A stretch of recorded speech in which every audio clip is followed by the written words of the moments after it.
Good evening. మధ్యప్రాచ్యం మంటలు చల్లారడం లేదు. Israel Lebanon సరిహద్దుల్లో ఉద్రిక్తతలు, ఇజ్రాయెల్ ఇరాన్ మధ్య యుద్ధం, అమెరికా ఇరాన్ల మధ్య చర్చల గుసగుసలు ఇవన్నీ కూడా ఒకే ప్రశ్న వైపు దారితీస్తున్నాయా? ఈసారి ఇజ్రాయెల్ లక్ష్యం తప్పిందా? అమెరికా వెనక్కి తగ్గుతోందా? ఓటమి అనే పదం ఎరుగని దేశంగా పేరుగాంచిన ఇజ్రాయెల్ హమాస్తో యుద్ధం తర్వాత, హెజ్బుల్లా దాడులు పెరిగిన తర్వాత, ఇరాన్ ప్రత్యక్ష హెచ్చరికల తర్వాత ఫస్ట్ టైం సీజ్ ఫైర్ మాట ఎందుకు వినబడుతోంది? ఇది శాంతి ప్రయత్నమా, లేదా వ్యూహాత్మక వెనకడుగా, లేదా యుద్ధం పొడిగించలేని పరిస్థితా? ఇజ్రాయెల్ లెబనాన్పై పూర్తిస్థాయి యుద్ధానికి వెళ్ళలేకపోతోందా? హెజ్బుల్లా రాకెట్ల వర్షం, డ్రోన్ల దాడులు, ఉత్తర ఇజ్రాయెల్లో ఖాళీ అవుతున్న పట్టణాలు ఇవి ఇజ్రాయెల్కు హెచ్చరికల్లా మారాయా అనే ప్రశ్నలు వినబడుతున్నాయి.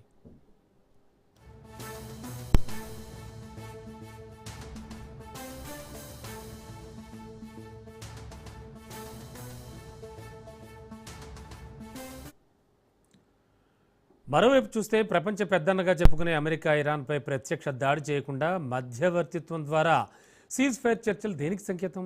పాకిస్తాన్, ఒమన్, ఖతార్ లాంటి దేశాల మధ్యవర్తిత్వం అసలు ఎందుకు? అమెరికా నేరుగా మాట్లాడలేని పరిస్థితి వచ్చిందా? ఇరాన్ ఒంటరిగా చేయాలని అమెరికా ప్రయత్నం ఇప్పుడు బూమరాంగ్ అయిందా?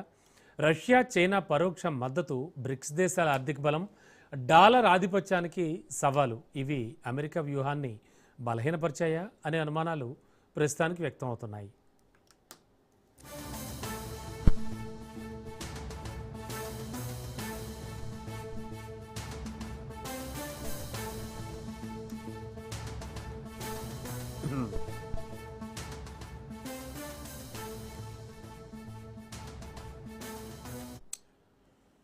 ఇక మరో బిగ్ ఇష్యూ ఏంటో తెలుసా? ఆయిల్ యుద్ధం. హెర్మూజ్ జలసంధి మూసేస్తామని ఇరాన్ హెచ్చరికలతో ప్రపంచం వణికిపోయినంత పని అవుతోంది. ప్రపంచ చమురు సరఫరాలు 20% అక్కడి నుంచే జరుగుతుండడంతో అన్ని దేశాలు వారెన్నాళ్ళు జరుగుతుందో అనే ఆందోళనలో ఉన్నాయి. అమెరికా, ఇజ్రాయెల్ దాడులు పెరిగితే ప్రపంచ ఆర్థిక వ్యవస్థ కుప్పకూలే ప్రమాదం ఉంది. దీంతో అమెరికాకు మిత్ర దేశాలే హ్యాండ్ ఇచ్చాయి.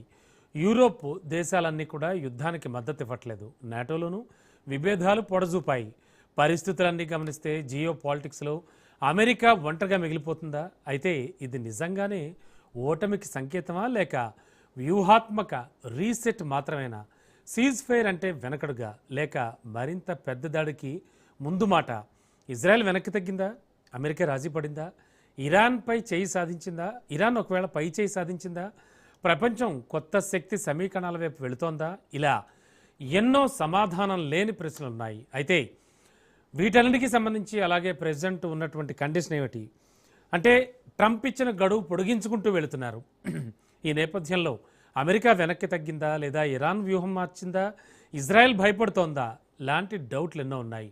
మరి ఇదే అంశానికి సంబంధించి మనతో పాటు మాట్లాడడానికి, అలాగే విశ్లేషణ అందించడానికి సీనియర్ విశ్లేషకులు అంది సత్యం గారు ఉన్నారు.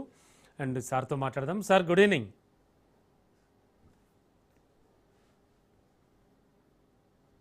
Good evening Srikanth. సార్ నేను రమణ అండి. Done, no issue sir. Yes sir. Okay. Sir, ఓవరాల్గా చూస్తే కనుక యుద్ధానికి సంబంధించి ఇజ్రాయెల్ ఇప్పటి వరకు సెక్యూరిటీ ఫస్ట్ అనేటువంటి దూకుడు వ్యూహంతో ముందుకెళ్ళిపోయింది సార్. కానీ ఇప్పుడైతే లెబనాన్తో శాంతి చర్చల మాట, సీజ్ ఫైర్ దిశగా అడుగులు వేస్తోంది. అంటే హెజ్బుల్లా రాకెట్లు కానీ, డ్రోన్ దాడులు కానీ, ఉత్తర ఇజ్రాయెల్లో ఖాళీ అవుతున్న పట్టణాలు ఇవన్నీ కలుస్తున్నాయి సార్.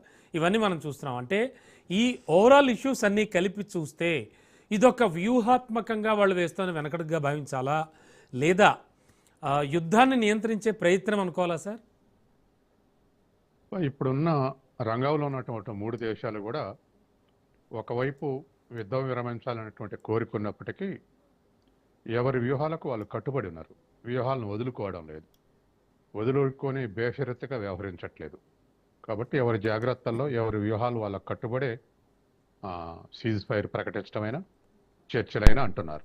తర్వాత రెండోది, ఒకవైపు గత 15 రోజులుగా అమెరికా ఇజ్రాయెల్ తోటి దాడులు చేయిస్తూనే తాను సీజ్ ఫైర్ అంటుంది.